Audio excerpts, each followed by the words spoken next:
The Arxur Dominion's warships emerged from hyperspace in perfect formation, their obsidian hulls absorbing Earth's sunlight like cosmic predators poised to strike. Supreme Commander Thex stood on the bridge of the flagship Inevitable Destiny, his 4 eyes fixed on the blue planet below. His species had conquered 17 civilizations across the galaxy, and this backwater world would be no different. Primitive nuclear weapons, minimal orbital presence, and fragmented planetary leadership. His tactical officer reported, mandibles clicking in amusement. Standard conquest protocols are recommended. Thex's scaled skin rippled with satisfaction. Proceed with the demonstration. Target their largest military installation.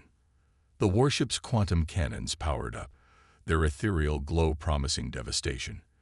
But as the targeting systems locked onto the human facility known as Pentagon, something unexpected happened. The beam never reached its destination. Instead, a seemingly impossible network of electromagnetic interference scattered the quantum blast into harmless particles. Thex's secondary hearts skipped a beat as his sensor officer frantically reported, "Commander, they've activated some kind of planetary defense grid." Across Earth, thousands of civilian satellites, cell phone towers, and radio telescopes had synchronized into an improvised shield network. Dr. Sarah Chen, lead scientist of Earth's Defense Integration Project, watched from her underground facility as her theoretical work became humanity's first line of defense. "It worked," she whispered, then louder to her international team. "The quantum dispersion field is holding. Alert all stations. Protocol Thunderbird is active." The Arxur ships launched their fighter squadrons, expecting to easily overwhelm Earth's primitive aircraft. Instead, they encountered what would later be termed organized chaos in their battle reports. Human pilots, drawing from centuries of aerial combat experience, executed maneuvers that the aliens' combat computers classified as irrational and suicidal, yet devastatingly effective. Colonel James Martinez, leading the combined Earth air defense from his F-35, couldn't help but smile as his squadron executed a modified thatch weave, a maneuver developed in World War II, now adapted for three-dimensional space combat. "Looks like all those history lessons paid off," he transmitted to his multinational wing. "Show them why humanity never stopped preparing for this day." The alien fighters, despite their superior technology, found themselves outmaneuvered by human pilots who treated their advanced targeting systems not as insurmountable advantages, but as predictable limitations to be exploited.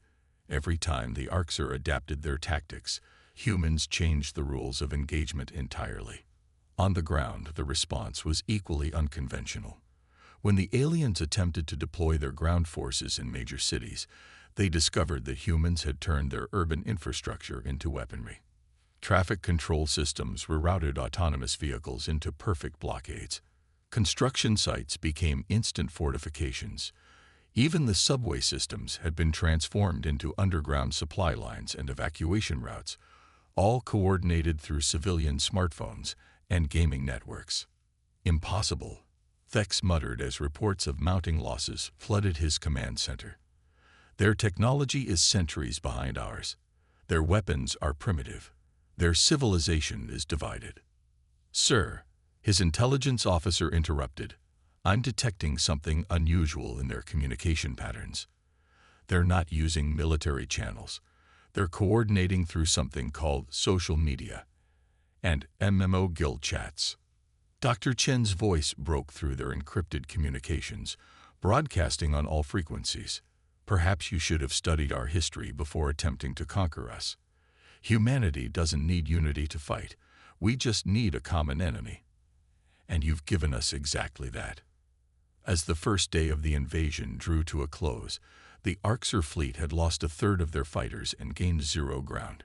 Their perfect formation was in shambles, their tactical doctrine proven useless against an enemy that refused to fight according to galactic standards of warfare. In his command bunker, United Earth Defense Coordinator General Weizong addressed the emergency session of the UN Security Council. "For centuries, we've fought among ourselves, preparing for threats we could only imagine. We've made movies about alien invasions, written books about interstellar wars, and played games simulating every possible scenario. We didn't just prepare our military. We prepared our entire civilization. The Arxer's first strike had failed, but this was only the beginning. As night fell over Earth's battlefields, humanity was already adapting, innovating, and preparing countermeasures that would reshape the very nature of interstellar warfare. They had awoken a species that had spent its entire history perfecting the art of survival against all odds. And now, the real war would begin. The Arxer occupation of major cities lasted exactly 3 days before their ground forces realized something unprecedented. The humans had turned their entire civilization into a weapon. In the depths of London's underground, Dr. Emma Harrison converted her biometrics lab into a hacking center. Her team had discovered that the alien combat suit's neural interfaces were susceptible to the same frequency disruptions as human brain-computer interfaces, a vulnerability they'd studied for years in medical research. They thought they were occupying empty cities, she said to her international colleagues over an encrypted chat running through gaming servers. They didn't realize every security camera, every smart device, every piece of civilian tech would become part of our defense network. Above ground, the Arxer troops found themselves fighting an enemy that seemed to be everywhere and nowhere.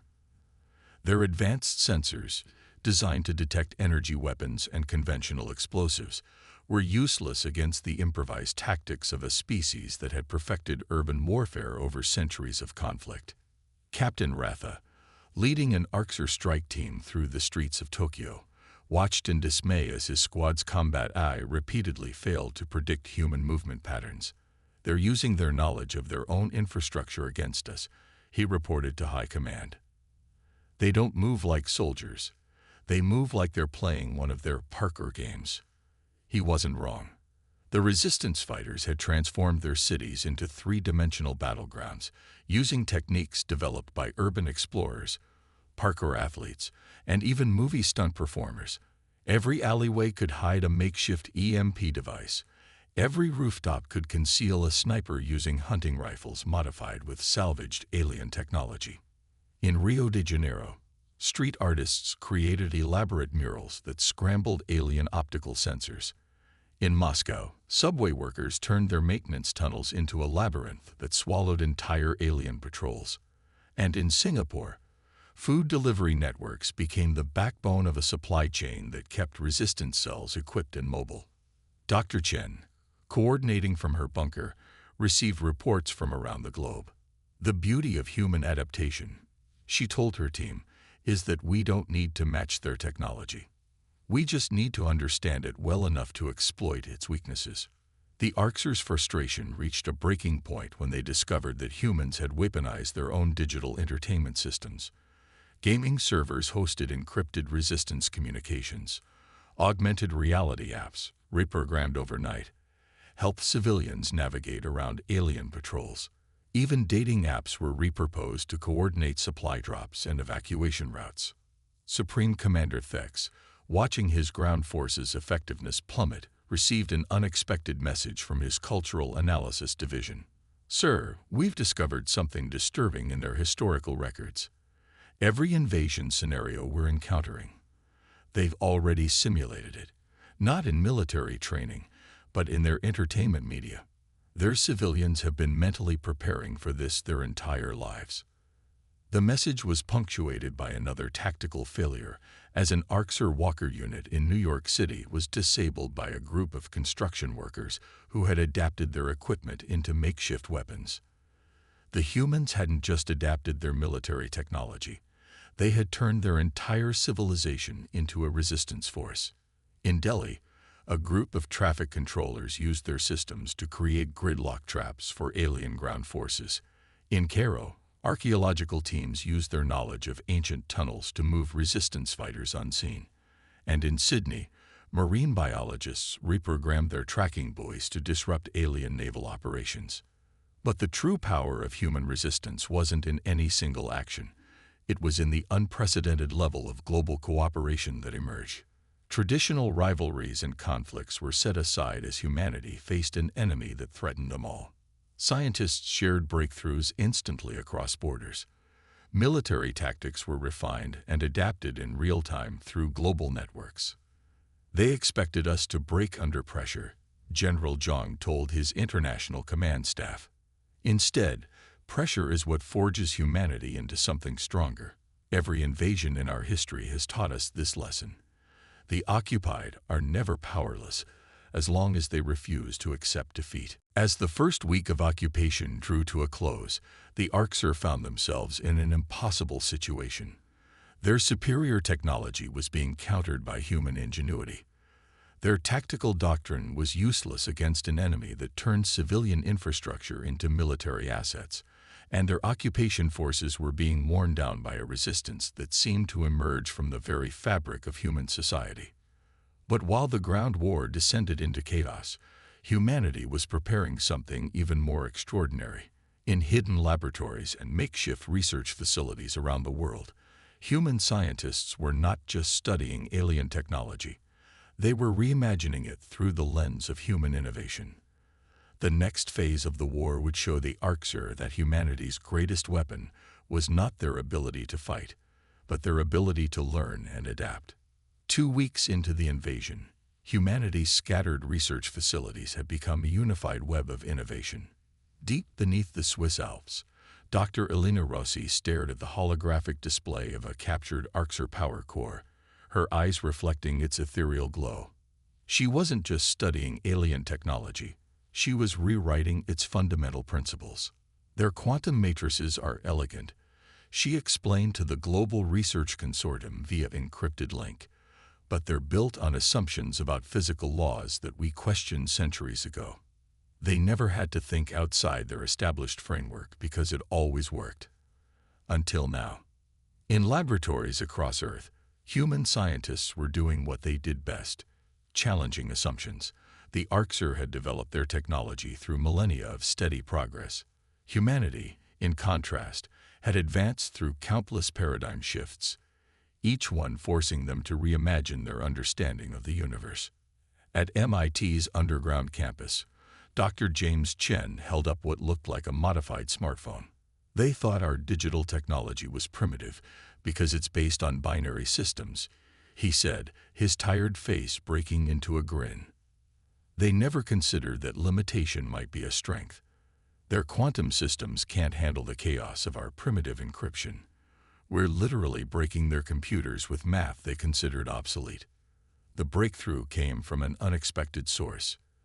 Dr. Aisha Patel, a quantum computing researcher in Bangalore, discovered that the Arxur's advanced AI systems had a critical weakness. They couldn't process human irrationality. Their logical frameworks, built on millions of years of algorithmic evolution, crashed when confronted with human intuitive leaps. Their technology is perfect, Dr. Patel explained to the Joint Chiefs, and that's exactly the problem. They built systems that function flawlessly within their understanding of physics. We built systems that work despite our incomplete understanding. Our technology bends. Theirs breaks.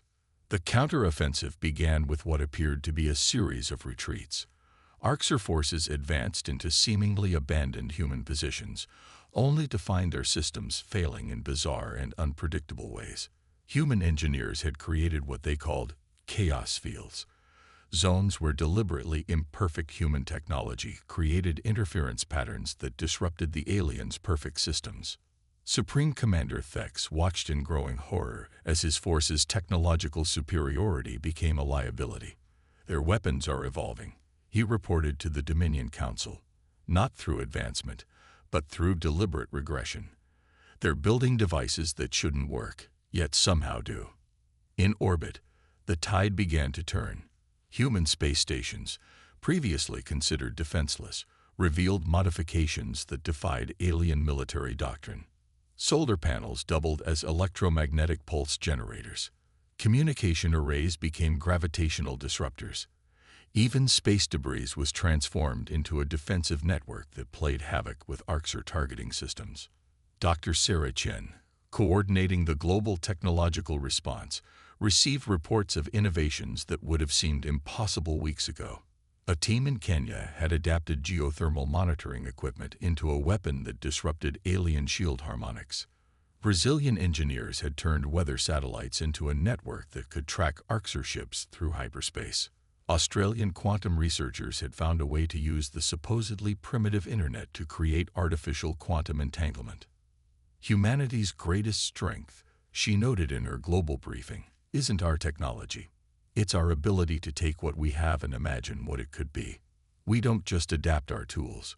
We reimagine their very purpose. The Arxur's technological advantage, built over millions of years of development, was being systematically dismantled by a species that had gone from horse-drawn carriages to spaceflight in less than 2 centuries. Every human failure, every dead end, every imperfect solution became a weapon against an enemy that had never learned to embrace imperfection. In his command center, General Zhang received a report that made him laugh out loud. A group of video game developers had reprogrammed their physics engine to predict Arxur ship movements more accurately than military supercomputers. They don't understand, he told his staff, that humanity's greatest innovations often come from asking, what if rather than what is. As the third week of conflict approached its end, the Arxur found themselves fighting an enemy that seemed to be breaking the laws of physics, not through superior technology, but through sheer refusal to accept limitations. Human weapons became more unpredictable, more innovative, and more effective with each passing day. But the true test was yet to come. As Dr. Chen and her global team prepared to launch their masterstroke, they knew they were about to show the Arxur something they had never encountered in their millions of years of conquest. A species that didn't just adapt to overcome challenges, but one that fundamentally transformed itself through them. The next phase would demonstrate why humanity's greatest weapon wasn't their ability to wage war, but their capacity to reimagine the very nature of what was possible. The first sign that the Arxur Empire had fundamentally miscalculated came not from a battlefield, but from a small research station in Antarctica. Dr. Maya Rodriguez, studying data from the Global Defense Network, noticed something extraordinary. The aliens were becoming predictable. Not because they were weak, but because they couldn't comprehend being wrong. Their entire civilization is built on the assumption of inevitable progress, she explained to the United Earth Command. They'd never had to question their fundamental assumptions about warfare, about technology, about the nature of intelligence itself. We're not just fighting their weapons, we're fighting their worldview. In orbit, the Arxur fleet was experiencing what their tactical officers could only describe as systematic chaos. Human ships, cobbled together from civilian vessels and modified with hybrid human-alien technology, moved in patterns that defied military logic. They didn't just break formation. They turned formation itself into a weapon. Commander Sarah O'Neill, leading Earth's orbital defense from the retrofitted space station Resilience, watched as her crews executed maneuvers based on everything from ancient naval tactics to dance choreography. The beauty of human warfare, she transmitted to her global command, is that we never forgot our past while reaching for our future. The Arxur's perfect formations, their precisely calculated attack patterns, their immaculate battle doctrine, all of it crumbled against an enemy that treated space combat like a jazz improvisation. Human ships moved in ways that their combat computers classified as suicidal right up until the moment those movements proved devastatingly effective. On the ground, the situation had become even more incomprehensible to the alien forces. The resistance hadn't just adapted to their technology. They had transformed it into something new. Captured Arxur weapons, reverse-engineered and modified by human scientists, now operated on principles that their original creators insisted were impossible. Supreme Commander Thex, watching another perfect battle plan dissolve into chaos, received a report that made his secondary hearts stutter. "Sir," his science officer reported, "the humans aren't just using our technology. They're evolving it. They're finding applications we never considered because we never had to consider them." The report showed human engineers combining Arxur quantum shields with primitive radio technology to create defense systems that shouldn't work, but did. They were using outdated computer networks to create quantum entanglement effects that Arxur scientists had deemed theoretically impossible. They had even found ways to use their planet's magnetic field as a weapon, turning their very world into a defensive system. Dr. Chen, overseeing the global technological integration from her command center, couldn't help but smile as she reviewed the latest breakthrough. A team of video game designers and theoretical physicists had collaborated to create combat algorithms that outperformed military AIs by deliberately introducing controlled errors into the system. Dr. Chen, overseeing the global technological integration from her command center, couldn't help but smile as she reviewed the latest breakthrough. A team of video game designers and theoretical physicists had collaborated to create combat algorithms that outperformed military AIs by deliberately introducing controlled errors into the system. Perfection, she noted in her global update, is brittle. Humanity's strength lies in our ability to work with imperfection, to find strength in our limitations, to turn our weaknesses into advantages. We're not winning despite our technological gap. We're winning because of it. The breaking point came during what the Arxur had planned as their final, overwhelming assault. They launched a synchronized attack on every major human stronghold, expecting their superior numbers and technology to finally overcome human resistance.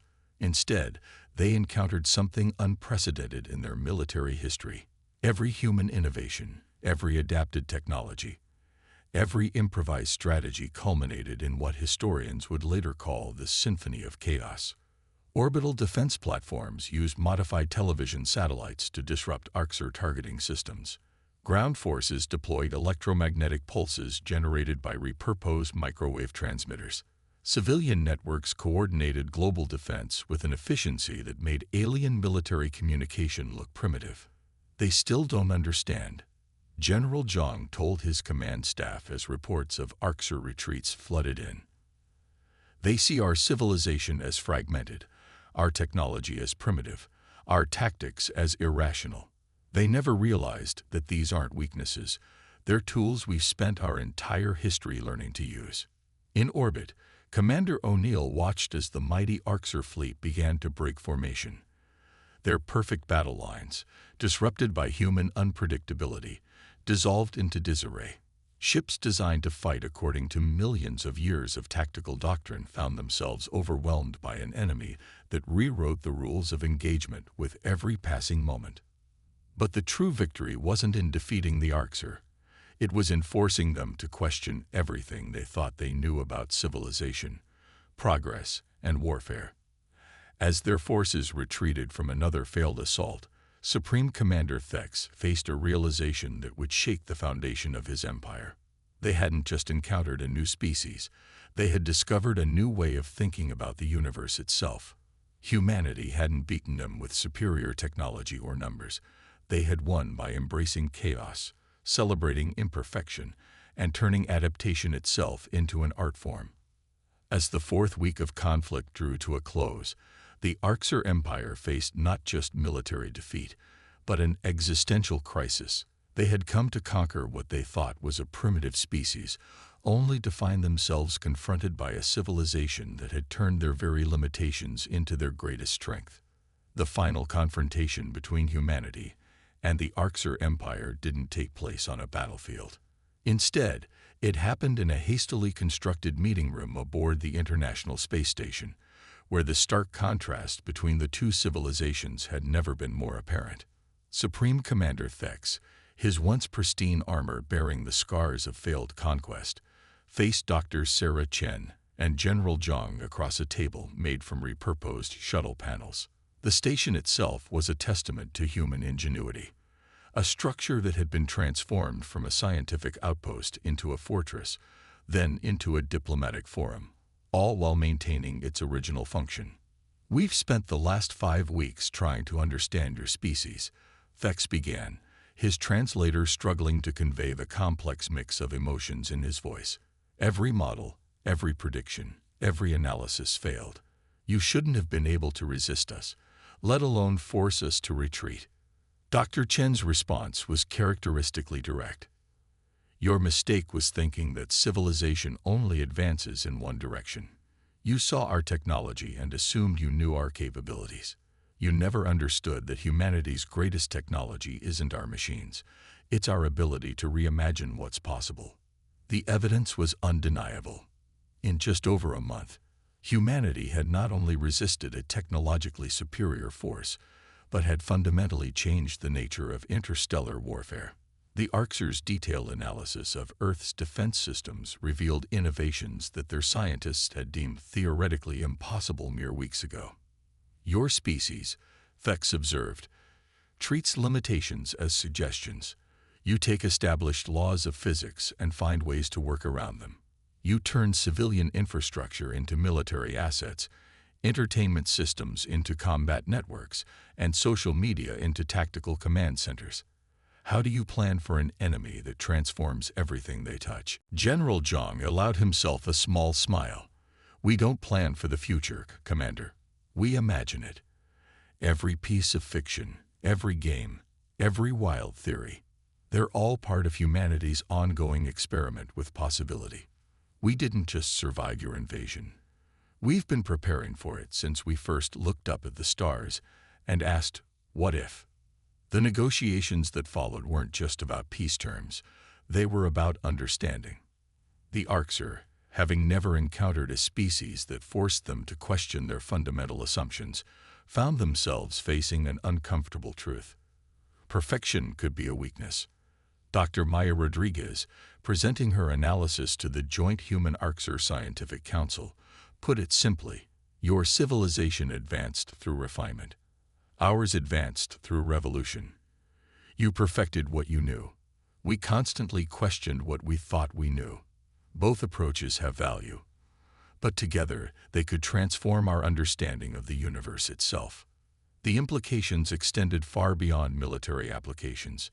Human scientists, working with Arxer technology, were already finding ways to combine their chaotic innovation with alien precision. The result was a new form of technological development that neither civilization had imagined possible. Consider Earth's internet, Dr. Chen explained to a gathering of stunned Arxer scientists. You saw it as a primitive network, vulnerable and inefficient. What you didn't understand was that its very imperfection made it adaptable. We didn't build perfect systems. We built systems that could evolve. The peace treaty that emerged wasn't just a cessation of hostilities.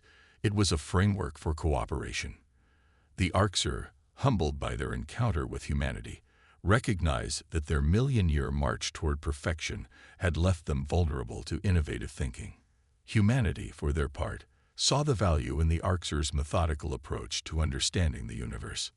Perhaps, Supreme Commander Thex suggested in the final hours of negotiation, this is why our species met, not for conquest, but for evolution. You've shown us that there are paths to advancement we never considered, just as we can show you ways to refine your chaos into something more. The aftermath of the invasion transformed both civilizations. Earth became a center for a new kind of scientific and cultural exchange, where human creativity merged with Arxer precision to create technologies that neither species could have developed alone. The very weapons and defenses that had been born in conflict became tools for exploration and discovery. As the first joint human-Arxer research teams began their work, Dr. Chen found herself reflecting on the true nature of humanity's victory. We didn't just prove ourselves stronger than they expected, she told her global audience. We proved that strength comes in forms they hadn't imagined. Our greatest weapon wasn't our ability to fight. It was our ability to imagine something better than fighting. The stars above Earth now held new meaning for both species. For the Arxer, they represented a humbling reminder that perfection wasn't the only path to advancement. For humanity, they were a testament to their greatest strength, the ability to face the impossible and, instead of backing down, asking what if. In the end, the invasion that was meant to subjugate Earth had instead unleashed something far more powerful, the recognition that the future belonged not to those who sought to perfect the present, but to those who dared to imagine something entirely new.